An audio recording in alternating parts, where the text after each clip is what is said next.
Hello friends, welcome to my YouTube channel Global Accounts Academy, जहां मिलता है आप लोगों को क्लास 11th और 12th की ट्यूशन। ये आज हमारा क्लास 11th अकाउंटेंसी का अकाउंटिंग इक्वेशन जो चैप्टर था उसका सेकंड वीडियो है। उस पहली वीडियो में मैंने आपको बताया था कि अकाउंटिंग इक्वेशन कैसे हम स्टार्ट करते हैं और कुछ क्वेश्चन हमने वहाँ पर किए भी थे। आज उस टॉपिक को हम आगे बढ़ा रहे हैं और मैं आज वैसे ही आपको 3 क्वेश्चंस कराऊंगा, वो मास्टर क्वेश्चंस होंगे। और आज की क्लास करने के बाद अराउंड 80% चैप्टर हमारा फिनिश हो जाएगा। तो सबसे पहले क्लास स्टार्ट करने से पहले मैं आपको 4 टर्म के बारे में बताना जा रहा हूँ और बहुत ही इंपॉर्टेंट है ये, और सभी चैप्टरों में इस टर्म्स के बारे में बात होगी। फर्स्ट है accounting outstanding expenses. Outstanding expenses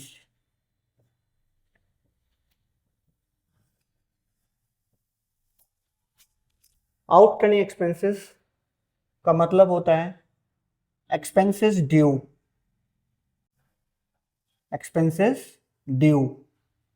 but not paid. Expense due हो गया लेकिन हमने उसकी पेमेंट नहीं करी, तो ये एक तरह से हमारे लिए लायबिलिटी है। ये क्या है हमारे लिए? लायबिलिटी। करेक्ट है। सेकंड होता है prepaid expenses. Prepaid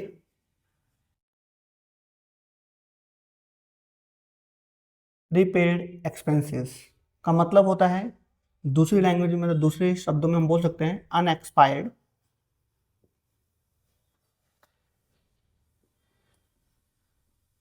unexpired expenses, या इसको हम बोल सकते हैं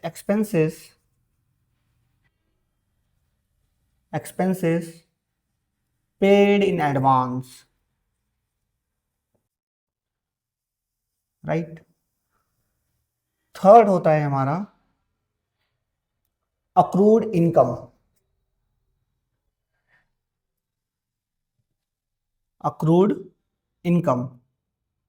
अक्रूड इनकम का मतलब होता है income earned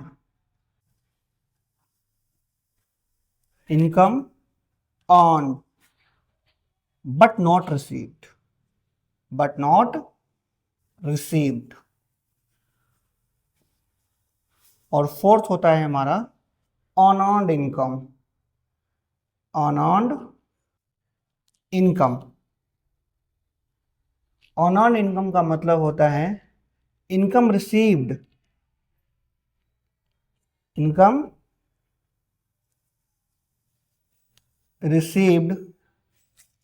but not earned.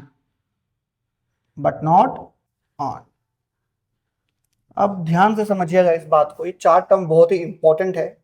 First है हमारा outstanding expense due but not paid, कि एक्सपेंस ड्यू हो चुका है लेकिन हमने उसकी पेमेंट नहीं करी है, तो ये हमारे लायबिलिटी है।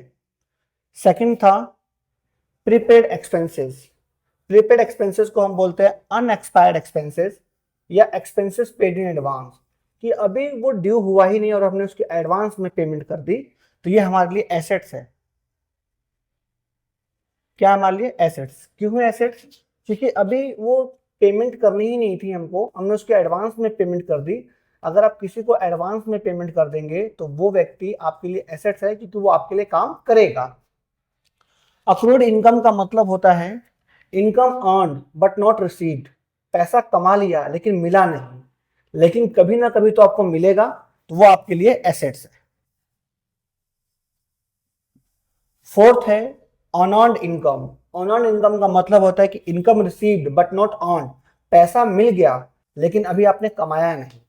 सपोज दैट अगर मुझे ट्यूशन फीस आप लोगों ने पे कर दी, सपोज दैट फर्स्ट क्लास के बाद ही आपने मुझे ट्यूशन फीस पे कर दी, तो ट्यूशन फीस आपने मुझे पूरे होल द मंथ की पेमेंट कर दी है, तो ये मेरी जिम्मेदारी बनती है कि मुझे पूरे महीने आपको ट्यूशन पढ़ानी पड़ेगी।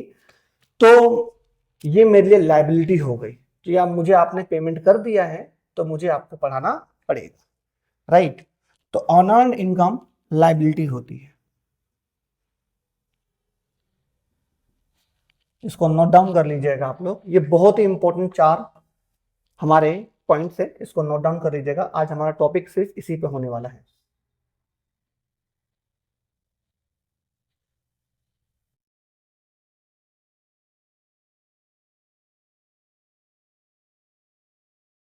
आई होप आप लोगों ने नोट डाउन कर लिया होगा। अब आगे बढ़ते हैं हम लोग।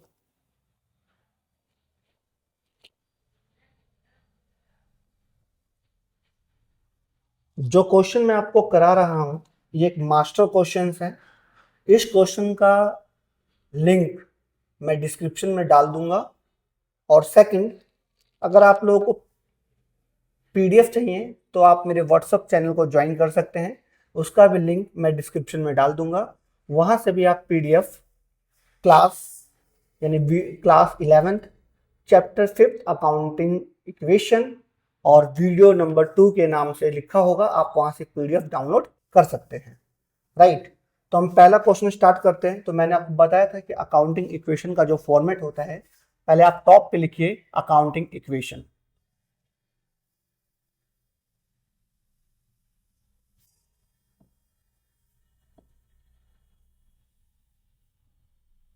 अकाउंटिंग इक्वेशन लिखने के बाद आप यहां पे लिखिए एसेट्स,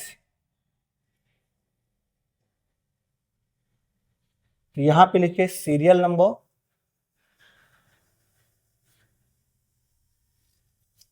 ट्रांजैक्शंस,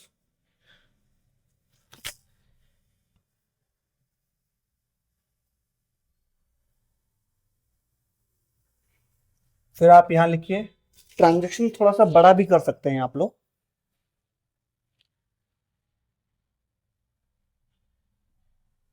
और फिर आप लिखिए एसेट्स, हमने लिख दिया, यहां तक लिखिए अकाउंटिंग इक्वेशन एसेट्स, उसके नीचे वाला लाइन लिखिए सीरियल नंबर ट्रांजैक्शन। अब क्वेश्चन को हम पढ़ेंगे और उसके अंदर जो भी ट्रांजैक्शन को इफेक्ट जो हुआ है वो हमें नोट डाउन करेंगे कि क्या वो एसेट्स है और क्या वो लायबिलिटी है। तो नंबर 1 में बोलता है स्टार्टेड बिजनेस विद कैश, तो कैश हमारा एसेट्स है, तो एक कैश का कॉलम क्रिएट कर दीजिएगा। सेकंड है purchase goods for cash 15,000 and credit 10,000।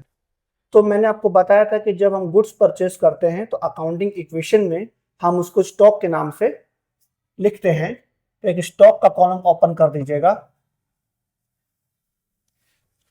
Wages paid, तो मैंने आपको पहले ही प्रीवियस जो वीडियो है मेरी, उसमें मैंने आपको बताया था कि अगर कोई एक्सपेंस हम पे करते हैं या कोई इनकम रिसीव करते हैं तो उसके लिए कोई भी कॉलम क्रिएट करने की जरूरत नहीं होती है। आप डायरेक्ट सीधा कैश में से माइनस और कैपिटल में से माइनस कर सकते हैं, क्योंकि वो एक्सपेंस है और वो इनकम है। अगर एक्सपेंस है तो माइनस कर दीजिए और इनकम है तो प्लस कर दीजिए। एक्सपेंस के और इनकम के लिए कोई भी पर्टिकुलर अकाउंट ओपन नहीं करते हैं। अब इसमें लिखा रेंट आउटस्टैंडिंग, तो मैंने अभी आपको बताया कि रेंट आउटस्टैंडिंग जो होता है वो लायबिलिटी होता है। आउटस्टैंडिंग जो है लायबिलिटी है, इसका मतलब है expense due but not paid, कि ड्यू हो चुका है हमने पे नहीं किया है तो वो हमारे लिए लायबिलिटी है, क्योंकि वो हमारी रिस्पॉन्सिबिलिटी है।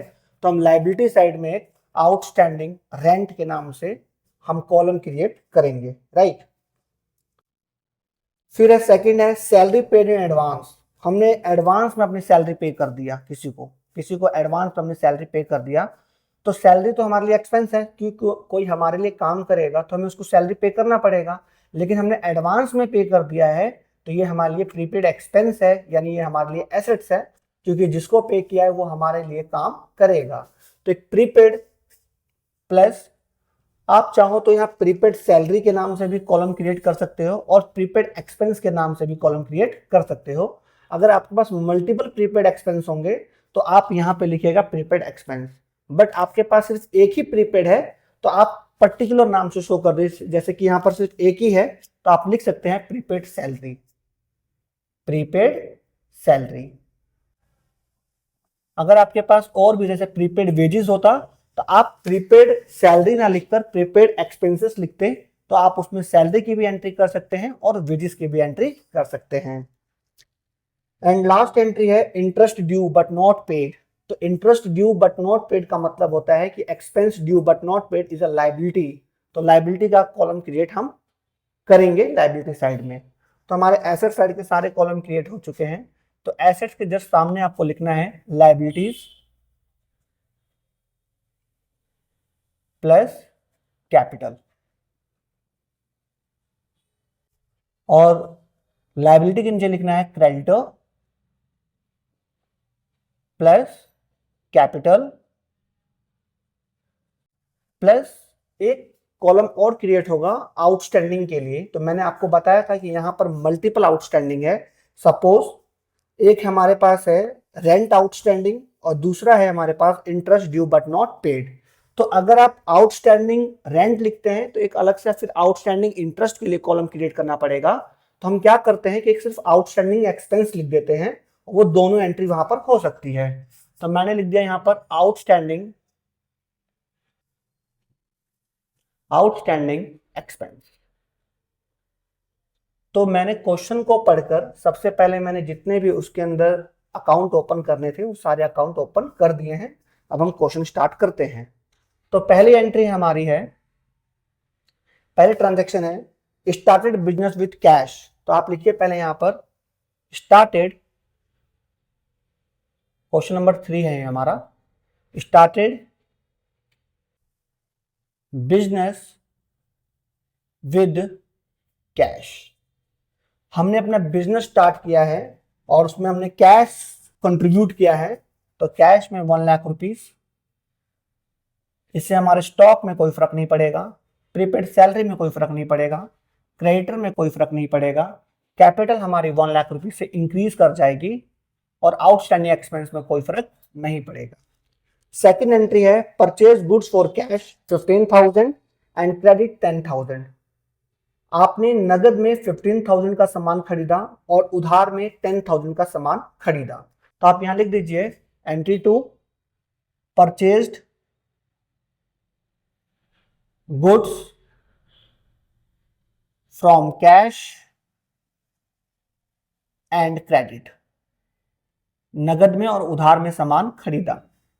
तो आपने अगर नगद में सामान कितने, कैश में सामान कितने खरीदा, कैश में खरीदा है 15,000 का और क्रेडिट में खरीदा आपने 10,000 का।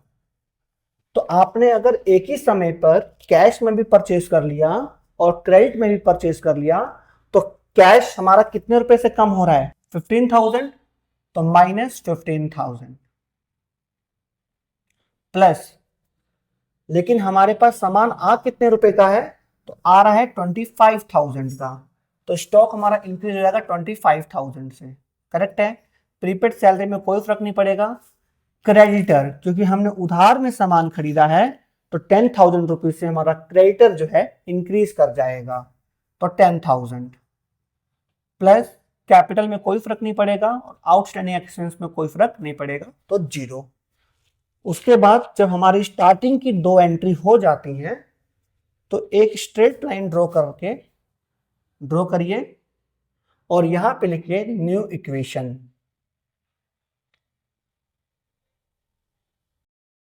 1 lakh minus 15, 85,000 plus 25,000 plus 0 is equals to 10,000 plus 1 lakh plus 0। Third entry है हमारी वेजेस पेड, यानी मजदूरी दी हमने। तो मैंने आपको दोबारा रिपीट कर रहा हूं मैं कि एक्सपेंस और इनकम के लिए कोई भी हम कॉलम क्रिएट नहीं करते। तो यहां हमने वेजेस पे किया है तो लिखिए वेजेस पेड, और वेजेस पेड क्या है तो हमारे पास से कैश कम हो जाएगा और उतने ही रुपए की कैपिटल भी हमारी कम हो जाएगी। तो कैश में से माइनस कर दीजिए 5,000, आप माइनस का निशान लगा दीजिए या ब्रैकेट भी लगा सकते हैं, राइट। इसे स्टॉक में कोई फर्क नहीं पड़ेगा, प्रीपेड सैलरी में कोई फर्क नहीं पड़ेगा, क्रेडिटर में कोई फर्क नहीं पड़ेगा, कैपिटल हमारी 5,000 रुपीज से कम हो जाएगी, प्लस आउटस्टैंडिंग एक्सपेंस 0। फिर एक लाइन ड्रॉ करिए और यहां पे लिखिए आप new equation. 85 minus 5, 80,000 plus 25,000 plus 0 is equals to 10,000 plus 1 lakh minus 5 95,000 plus 0। तो आप देख सकते हैं कि इक्वल के इधर लेफ्ट हैंड साइड में 80,000 प्लस 25,000 इज इक्वल्स टू 1,05,000 और इक्वल के राइट हैंड साइड में 95 प्लस 1 1,05,000। इट मीन्स क्वेश्चन अभी तक हमारा करेक्ट है। Entry number 4, rent outstanding. Rent outstanding, तो रेंट आउटस्टैंडिंग का मतलब है कि रेंट ड्यू हो चुका है बट नॉट पेड, अभी उसकी पेमेंट नहीं करी है। तो रेंट आउटस्टैंडिंग का मतलब rent due but not paid. तो भाई जब रेंट ड्यू हो चुका है और उसकी पेमेंट नहीं करी है तो इससे हमारा कैश तो कम होगा नहीं। आप पहले यहाँ पे लिखिए रेंट आउटस्टैंडिंग।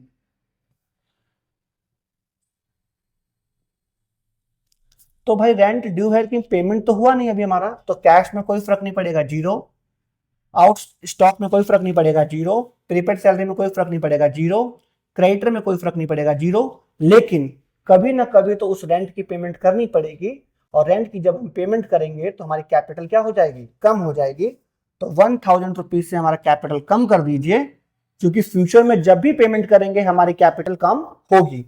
अभी नहीं कर रहे लेकिन कभी भी करेंगे तो कम होगी, इसीलिए हमने अपना 1,000 रुपीज कैपिटल से माइनस कर दिया है और आउटस्टैंडिंग एक्सपेंस ये हमने 1,000 प्लस कर दिया।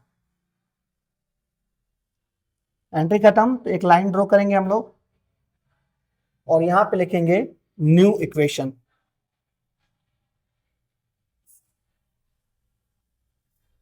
$80,000 plus 25,000 plus 0 is equals to 10,000 plus 94,000 plus 1,000। Entry number 5, salary paid in advance. आपने एडवांस में सैलरी पे कर दिया, तो जब हम एडवांस में सैलरी पे करेंगे तो ये हमारे लिए एसेट्स है। राइट नाउ कैश तो कम हो जाएगा, लेकिन वो व्यक्ति हमारे लिए तब तक काम करता रहेगा जब तक कि वो पेमेंट इक्वल ना हो जाए। तो यहां पर हम लिखेंगे सैलरी पेड इन एडवांस। तो सैलरी जब हम एडवांस में पे करेंगे 2,000 तो हमारा कैश कम हो जाएगा 2,000 से, स्टॉक में कोई फर्क नहीं पड़ेगा 0, लेकिन हमारी प्रीपेड सैलरी एसेट्स इंक्रीज कर जाएगी 2,000 रुपीज से। करेक्ट है। और क्रेडिटर में कोई फर्क नहीं पड़ेगा 0, कैपिटल में भी कोई फर्क नहीं पड़ेगा 0 और आउटस्टैंडिंग एक्सपेंस में भी कोई फर्क नहीं पड़ेगा 0। जहां पर कोई फर्क नहीं पड़ता वहां पर आप 0 लिख सकते हैं। एक लाइन ड्रॉ करिए और यहां पे लिखिए आप new equation. 80 minus 2 78,000 plus 25,000 plus 2,000 is equals to 10,000 plus 94,000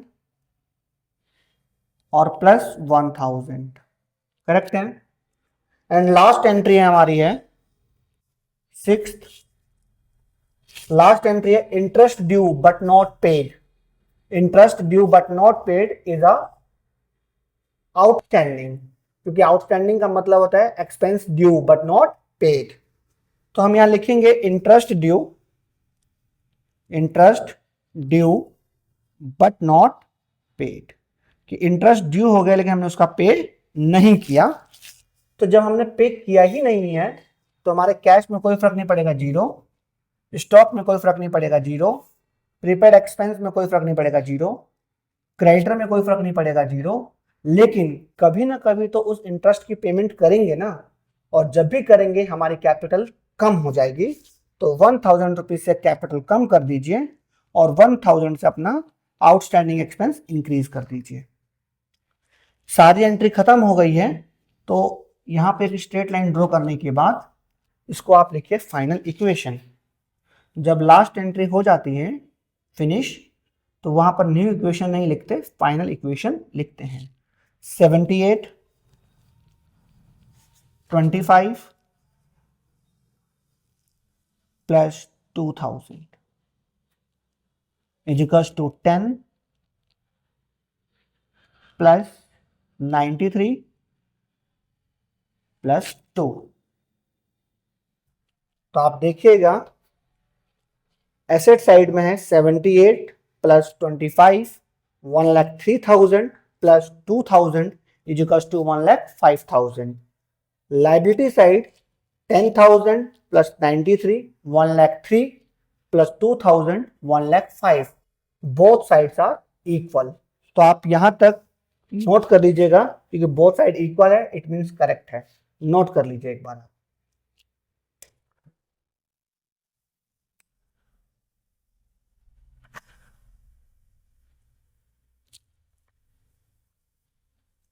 I hope आप लोगों ने नोट डाउन कर लिया होगा, राइट।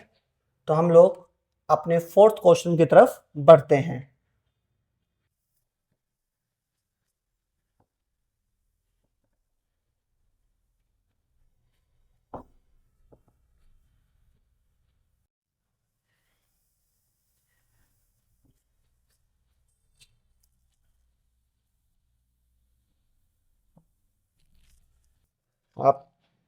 आप मेरे चैनल को जरूर सब्सक्राइब करिएगा क्योंकि आपको ऑल्टरनेट डेज में आपको मेरे वीडियो का नोटिफिकेशन मिलता रहे और मैं आपकी क्लास 11th की अकाउंटेंसी को इजी कर दूं या इजी कर सकूं। आप मेरे क्वेश्चंस को नोट डाउन करते रहिएगा, देखते रहिएगा। और आई होप कि आप लोगों को पूरा समझ में आ रहा होगा। अगर किसी भी तरह का कोई डाउट होता है तो आप मुझे व्हाट्सएप या टेलीग्राम को ज्वाइन कर सकते हैं। क्वेश्चन नंबर 2 है हमारा कि prepare an accounting equation from the following, कि एक और अकाउंटिंग इक्वेशन बनाते हैं हम लोग। तो सबसे पहले टॉप पे आपको लिखना होता है अकाउंटिंग इक्वेशन, फिर आपको लिखना होता है एसेट्स, और फिर आपको लिखना होता है यहाँ सीरियल नंबर। और ये क्वेश्चन नंबर हमारा 4 है तो आप यहाँ पर नोट डाउन कर दीजिए 4 और यहां लिखिए ट्रांजैक्शंस।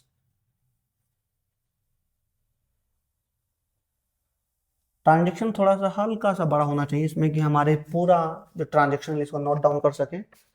और एसेट्स थोड़ा ऊपर लिख देते हैं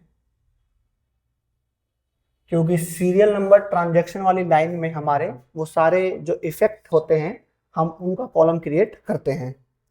तो फर्स्ट है Ishita started business with cash. Ishita ने बिजनेस स्टार्ट किया कैश के साथ, तो एसेट साइड में कैश का कॉलम क्रिएट करिएगा। Plus purchase goods on credit, उधार में सामान खरीदा। तो मैंने बताया है कि गुड्स को हम परचेज करें ऑन क्रेडिट और कैश। तो हम जब गुड्स परचेज करते हैं तो अकाउंटिंग इक्वेशन में गुड्स परचेज को हम स्टॉक के नाम से शो करते हैं। तो आप लिखिएगा स्टॉक। थर्ड एंट्री है salary paid ₹2000 and outstanding salary 3000। तो दो एंट्री को यहां पर जोड़ा गया है। पहला है सैलरी पेड, तो सैलरी पेड इज एक्सपेंस। तो मैंने आपको बताया था कि एक्सपेंस और इनकम के लिए कोई भी कॉलम क्रिएट नहीं करते। अगर सैलरी पे की है तो कैश में से माइनस कर दीजिए, कैपिटल में से माइनस कर दीजिए। लेकिन साथ में लिखा है आउटस्टैंडिंग सैलरी, तो आउटस्टैंडिंग सैलरी का मतलब है कि salary due but not paid, it's a liability. तो लायबिलिटी साइड में हम एक आउटस्टैंडिंग एक्सपेंस के नाम से कॉलम क्रिएट करेंगे, राइट। आगे लिखता है sold goods for cash 5000, costing price 3000। 3000 रुपए का सामान 5000 रुपए में बेचा है। तो हमने नगद में बेचा है, कैश में बेचा है, तो हम कोई भी कॉलम क्रिएट नहीं करेंगे। क्यों नहीं करेंगे? क्योंकि सामान बेचेंगे तो भाई कैश आएगा तो कैश में प्लस कर देंगे। सामान हमारे पास से जाएगा तो स्टॉक को माइनस कर देंगे, इसीलिए कोई कॉलम ही क्रिएट नहीं होगा। और जो 2000 रुपीज का हमको प्रॉफिट हुआ है वो हमारी कैपिटल में ऐड हो जाएगा, राइट। फिफ्थ एंट्री है गुड्स डिस्ट्रॉयड बाय फायर। आग लगने से हमारे गुड्स जल गए हैं। जल गए तो भाई हमें नुकसान हो गया। तो नुकसान हो गया है तो क्या जले हैं? गुड्स को हम बोलते हैं स्टॉक। तो स्टॉक में से माइनस कर देंगे और लॉस हो गया हमको तो कैपिटल में से माइनस कर देंगे। और फिर आगे लिखता है कमीशन रिसीव्ड। तो कमीशन यहाँ पर एक रेवेन्यू है, इनकम है। तो मैं दोबारा आपको रिपीट कर रहा हूं, एक्सपेंस और रेवेन्यू यानी इनकम के लिए हम कोई भी कॉलम क्रिएट नहीं करते हैं, तो हम कमीशन रिसिप्ट के लिए भी कोई कॉलम क्रिएट नहीं करेंगे। तो सारी एंट्री पढ़ने के बाद ये हमें मालूम चलता है कि एसेट साइड में सिर्फ कैश और स्टॉक ही है और कुछ नहीं है। तो एसेट्स के बिल्कुल लाइन में लिखेंगे हम लोग liabilities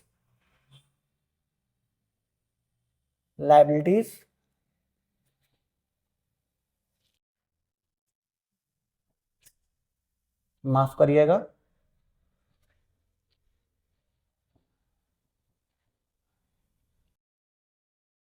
liabilities plus capital.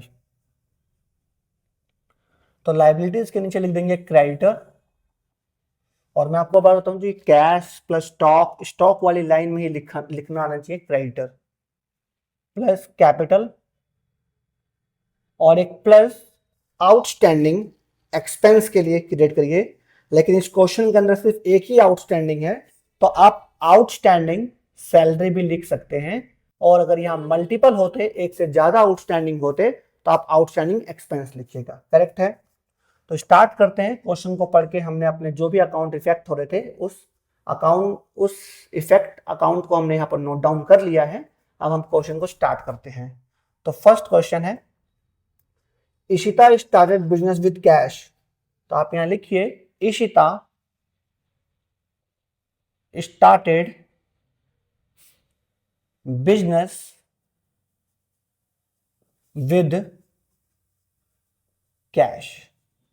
Cash के साथ स्टार्ट किया तो कैश इंक्रीज कर जाएगा 50,000, स्टॉक में कोई फर्क नहीं पड़ा 0, क्रेडिटर में कोई फर्क नहीं पड़ा 0, कैपिटल हमारा 50,000 से इंक्रीज कर जाएगा, आउटस्टैंडिंग सैलरी में कोई फर्क नहीं पड़ा 0।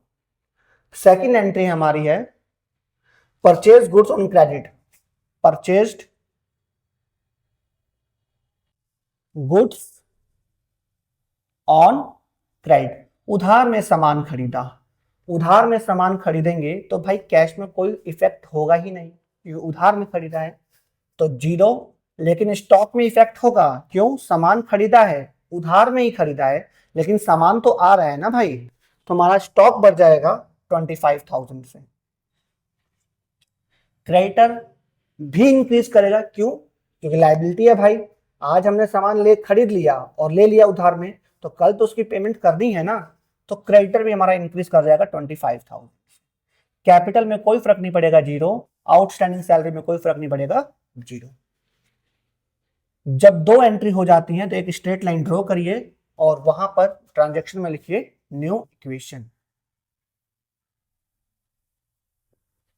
50,000 प्लस 25,000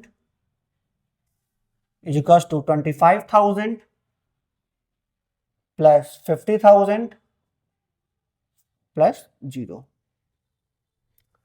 थर्ड एंट्री हमारी सैलरी पे 2,000, तो सैलरी पे कर दिया हमने, सैलरी पेड 2,000, और आउटस्टैंडिंग सैलरी है कि क्वेश्चन हमारा था सैलरी पे 2,000 एंड आउटस्टैंडिंग सैलरी 3,000, तो आउटस्टैंडिंग सैलरी है 3,000।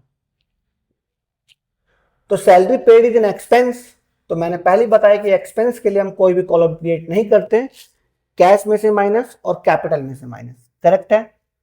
और आउटस्टैंडिंग सैलरी का मतलब होता है expense due but not paid. Expense due हो गया है लेकिन हमने पेमेंट नहीं करी है, तो कभी भी जब पेमेंट करेंगे तो हमें हमारी कैपिटल में से कम हो जाएगा और आउटस्टैंडिंग सैलरी इंक्रीज कर जाएगा। करेक्ट है।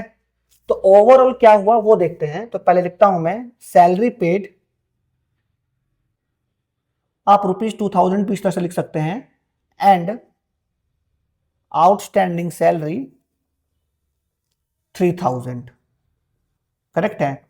तो ओवरऑल क्या हो रहा है भाई, जब हम पेमेंट कर रहे हैं, सैलरी पे कर रहे हैं, तो हमारा कैश कम हो जाएगा 2,000 से, स्टॉक में कोई फर्क नहीं पड़ेगा 0, क्रेडिटर में कोई फर्क नहीं पड़ेगा 0, कैपिटल में फर्क पड़ेगा, क्यों? जब हम सैलरी पे कर रहे हैं तो कैश में से माइनस, कैपिटल में से माइनस, आउटस्टैंडिंग सैलरी का कैपिटल में से माइनस करेंगे तो टोटल जो माइनस होगा वो 5,000 होगा। करेक्ट है। और आउटस्टैंडिंग सैलरी कितना है हमारा 3,000, तो यहां लिख देंगे हम लोग 3,000। उसके बाद हम एक स्ट्रेट लाइन ड्रॉ करेंगे और यहां पे लिखेंगे न्यू इक्वेशन। क्या है हमारी new equation? 50 minus 2 48,000 plus 25,000 is equals to 25,000 plus 50,000 minus 5,000 45,000 plus 3,000। यहां तक क्लियर है बच्चों? आई होप कि आप लोगों को यहां तक समझ में आ रहा होगा और किसी तरह की कोई समस्या नहीं है। फोर्थ एंट्री बोलता है बच्चों, सोल्ड गुड्स फॉर कैश 5,000, 5,000 रुपए में सामान हमने बेच दिया, कॉस्टिंग प्राइस 3,000, यानी 3,000 का सामान हमने 5,000 में बेच दिया, तो 2,000 का हमें प्रॉफिट हो गया। तो हमने लिखा sold goods on profit, profit पे बेचा। क्या बेचा? तो जब हमने 5,000 का बेचा तो 5,000 रिसीव कर रहे हैं हम लोग, तो मैंने यहां लिख दिया कैश में प्लस कर दिया 5,000, लेकिन गुड्स की जो कॉस्टिंग प्राइस थी वो 3,000 थी, तो हमारा स्टॉक में से 3,000 माइनस हो गया। क्रेडिटर में कोई फर्क नहीं, 2,000 से कैपिटल इंक्रीज कर जाएगा क्योंकि हमें प्रॉफिट हुआ है 2,000 का, तो 2,000 से मैंने कैपिटल इंक्रीज कर दिया। आउटस्टैंडिंग सैलरी में कोई फर्क नहीं पड़ रहा है, 0, राइट। स्ट्रेट लाइन ड्रॉ करेंगे हम लोग और यहां लिखेंगे हम लोग न्यू इक्वेशन।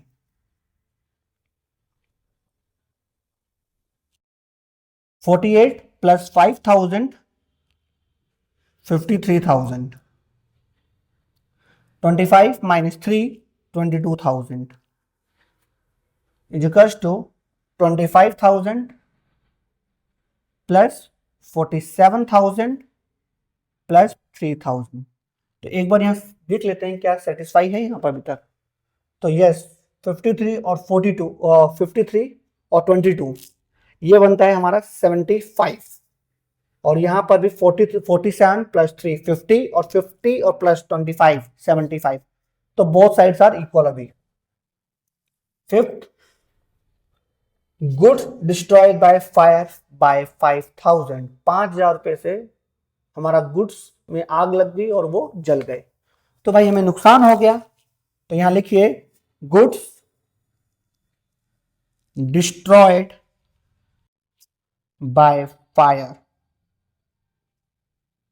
तो भाई जब फायर हुआ, आग लगी और हमारे गुड्स जल गए उसके अंदर से, तो कैश में कोई फर्क नहीं पड़ेगा, 0। लेकिन हमारे 5,000 से स्टॉक की कीमत जो है वो कम हो जाएगी, तो -5,000। क्रेडिटर में कोई फर्क नहीं पड़ेगा, 0, लेकिन हमारे 5,000 से कैपिटल कम हो जाएगी क्योंकि हमारे एसेट्स की वैल्यू डिक्रीज कर गई है 5,000 से, तो कैपिटल माइनस कर दो 5,000 से। आउटस्टैंडिंग सैलरी में कोई इफेक्ट नहीं पड़ेगा, 0।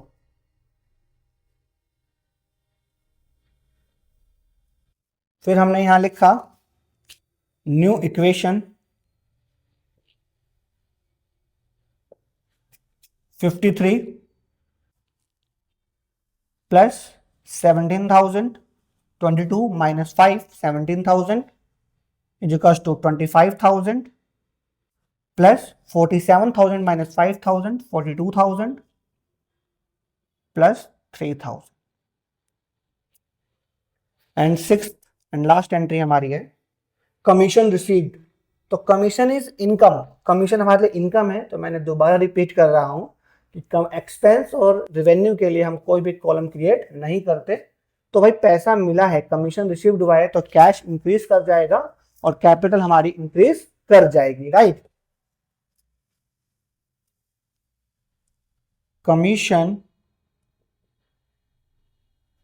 रिसीव्ड बाय 10,000, तो 10,000 से हमारा कैश इंक्रीज कर जाएगा, स्टॉक में कोई फर्क नहीं पड़ेगा, क्रेडिटर में कोई फर्क नहीं पड़ेगा, कैपिटल 10,000 से इंक्रीज कर जाएगी, राइट। और आउटस्टैंडिंग एक्सपेंस में कोई फर्क नहीं पड़ेगा, 0।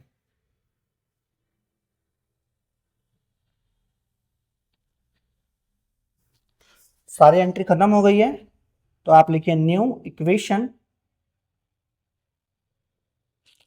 53 plus 10,000 63,000 plus 17,000 is equals to 25,000 plus 52,000 और प्लस 3000। मैं आशा करता हूं कि दोनों साइड इक्वल होगी और इक्वल जरूर होगी क्योंकि आप लोग ध्यान से पढ़ रहे हैं।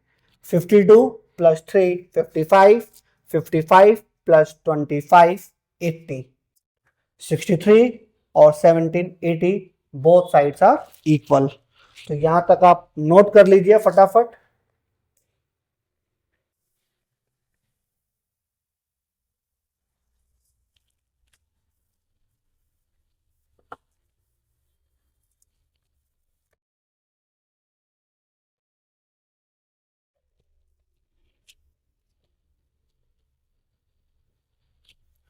आई होप आप लोगों ने नोट डाउन कर लिया होगा और आप लोगों को मजा भी आ रहा होगा क्वेश्चंस करके और क्वेश्चंस देखकर, और ऐसा फील हो रहा होगा कि मुझे ये चैप्टर है बहुत इजी तरीके से समझ में आ रहा है। पूरी अकाउंट से इजी तरीके से समझ में आएगी। आप बस मेरे चैनल को सब्सक्राइब कर लीजिए जिससे आपको नोटिफिकेशन मिलती रहे और आप इसी तरह अकाउंट्स को इजी तरीके से पढ़ते रहें।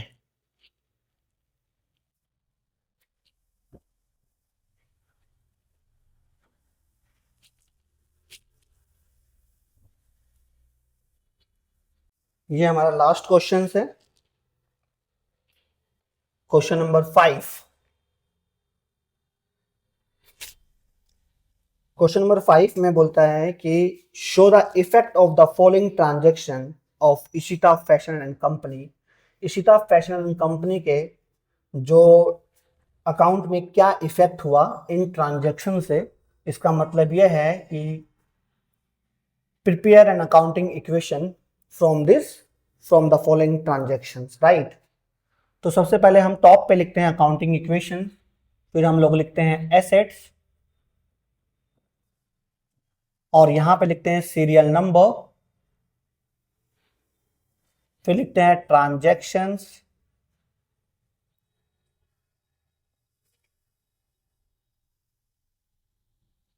ये हल्का सा ऊपर लिखिएगा क्योंकि ट्रांजैक्शन के बिल्कुल लाइन में जो आने वाली है वो हमारे इफेक्ट, जो अकाउंट इफेक्ट करते हैं उनको हम लिखते हैं।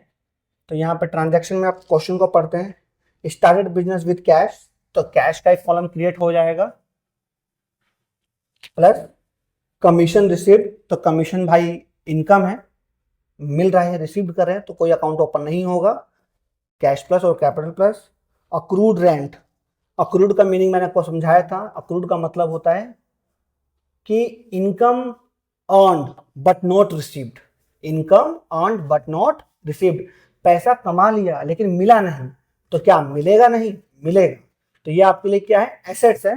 तो आप यहां पर अक्रूड इनकम लिख सकते हैं या अक्रूड रेंट भी लिख सकते हैं। अगर वो सिर्फ सिंगुलर अक्रूड है, सिर्फ एक ही अक्रूड की एंट्री, तो आप अक्रूड रेंट लिखिए, अगर मल्टीपल है तो अक्रूड इनकम लिखिएगा। अब बोलता है interest received in advance, interest received in advance, आपको इंटरेस्ट एडवांस में मिल गया तो ये भाई आपके लिए अनअर्न्ड इनकम है। क्यों? आपको इंटरेस्ट अगर एडवांस में मिल गया, इसका मतलब है कि वो इंटरेस्ट जो होता है पूरे मंथ का होता है बच्चों। तो अभी पूरा मंथ हुआ नहीं, 1 तारीख को इसने इंटरेस्ट आपको पे कर दिया, इसका मतलब ये है कि वो इंटरेस्ट अभी आपने कमाया नहीं लेकिन पूरे मंथ का उसने आपको एडवांस में दे दिया है, तो ये आपके लिए अनअर्न्ड इनकम है। और अनअर्न्ड इनकम लायबिलिटी होती है और उसकी लायबिलिटी साइड में हमें कॉलम क्रिएट करना है, ये याद रखिएगा।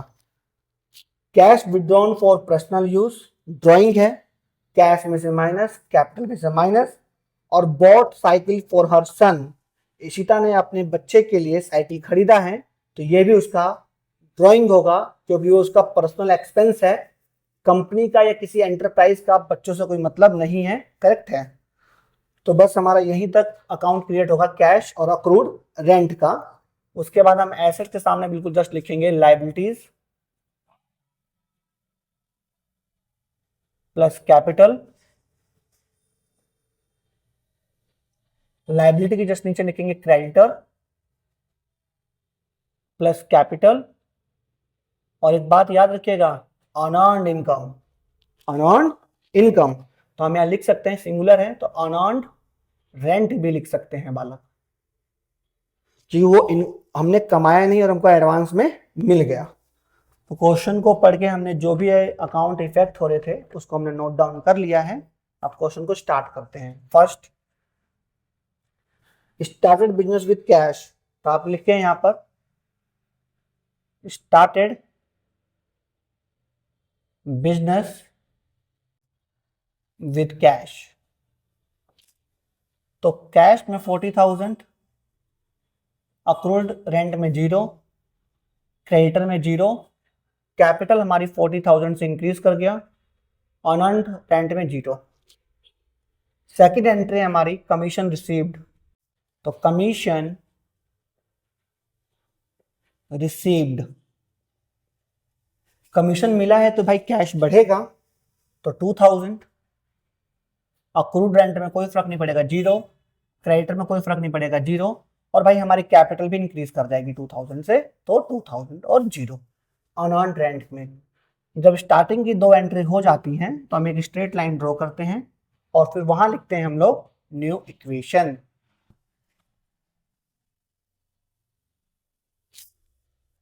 $42,000 plus 2,000 is equals to 0 plus 42,000 plus 0। Third, accrued rent. Accrued का मीनिंग होता है income earned but not received. पैसा कमा लिया लेकिन मिला नहीं, तो क्या मिलेगा? नहीं मिलेगा। मिलेगा तो अभी तो मिला नहीं है तो कैश में 0, लेकिन मिलेगा वो एसेट्स है, तो हम अक्रूड रेंट में ऐड करेंगे 10,000, क्रेडिटर में 0, और कैपिटल हमारी 10,000 से इंक्रीज कर जाएगा। क्यों? कि जब भी वो अक्रूड रेंट का पैसा मिलेगा तो हमारी कैपिटल इंक्रीज करेगी, तो हमने इंक्रीज कर दिया है plus 0।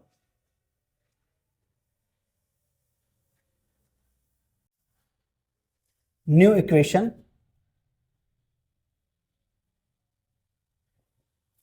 42,000 plus 10,000 plus 0 plus 52,000 plus 0। Fourth entry है इंटरेस्ट रिसीव्ड इन एडवांस। आपको एडवांस में इंटरेस्ट मिल गया भाई, आपको एडवांस में इंटरेस्ट मिल गया, इसका मतलब है कि वो अनअर्न्ड इनकम है आपके लिए, अपनी कमाई नहीं है आपने, आपको मिल गया। तो भाई ये आपके लिए लायबिलिटी है, क्योंकि आप भाई उसने रेंट पे कर दिया या इंटरेस्ट पे कर दिया, तो आपको whole the month, suppose that आपने उसको पैसा दिया और उसने आपको इंटरेस्ट पे कर दिया, तो भाई 1 महीने तो एटलीस्ट आप उससे अपना प्रिंसिपल अमाउंट नहीं ले सकते। क्यों? क्योंकि भाई आपको इसने इंटरेस्ट पे कर दिया है। तो आप यहाँ पे लिखिए फोर्थ में interest received in advance, interest received in advance.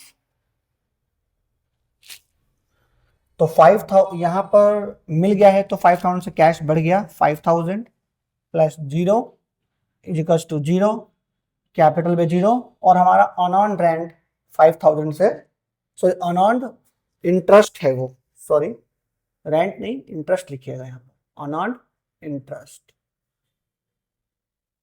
5,000 से इंक्रीज कर जाएगा।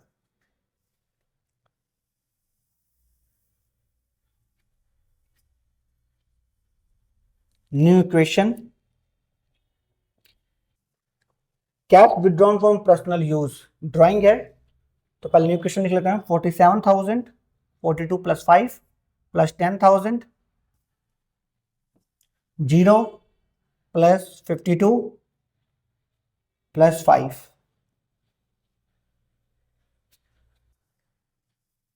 फिफ्थ एंट्री है cash withdrawn for personal use ₹5,000। Ishita ने अपने पर्सनल एक्सपेंस के लिए 5,000 विड्रॉ किया, ड्राइंग है तो आप लिख दीजिए यहां पर cash withdraw for personal use 5,000, तो कैश में से माइनस कर दो 5,000। अक्रूड रेंट में कोई फर्क नहीं पड़ेगा, क्रेडिटर में कोई फर्क नहीं, कैपिटल में कोई फर्क नहीं, सॉरी कैपिटल में फर्क पड़ेगा भाई, क्योंकि कैश 5,000 से माइनस हुआ है तो कैपिटल भी हमारी 5,000 से माइनस हो जाएगी। अक्रूड इंटरेस्ट में कोई अनअर्न्ड इंटरेस्ट में कोई फर्क नहीं पड़ेगा, तो 0, राइट। फिर हम लिखेंगे new equation 47,000 minus 5,000 42,000 plus 10,000 is equals to 0 plus 52 minus 5 47,000 plus 5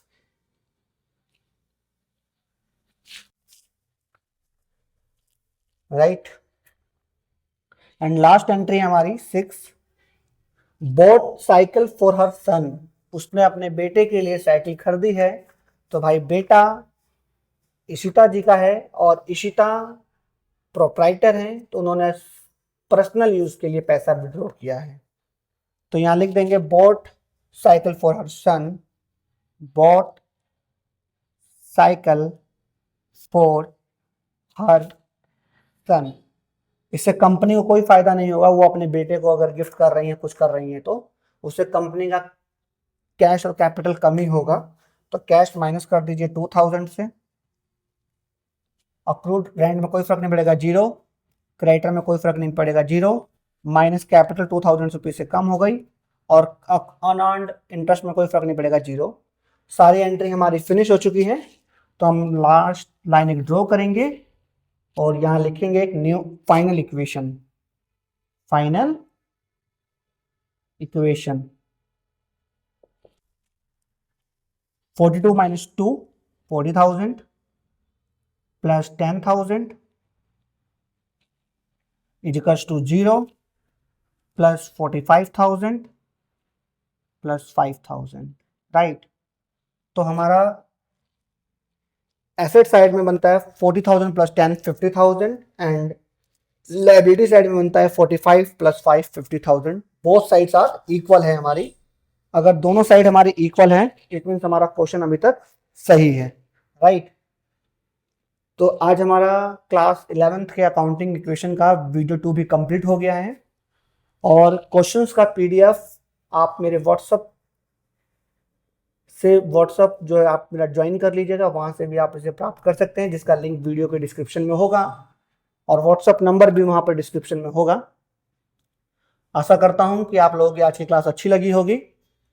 आप मेरे साथ इस तरह बने रहिए और आप ध्यान से मेरी क्लासेस को देखिएगा, आपको ये फील होगा कि अकाउंट्स बहुत इजी है और इस तरह आपके सभी चैप्टर्स कंप्लीट करूंगा मैं। तो मेरे चैनल को सब्सक्राइब करिए, अपने फ्रेंड्स में शेयर करिए और किसी तरह का कोई डाउट है या कोई सजेशन है तो मुझे कमेंट बॉक्स में लिखिए, जिससे कि मैं कोई चीज़ आपके लिए सही करनी होगी तो मैं उसे कर सकता हूँ।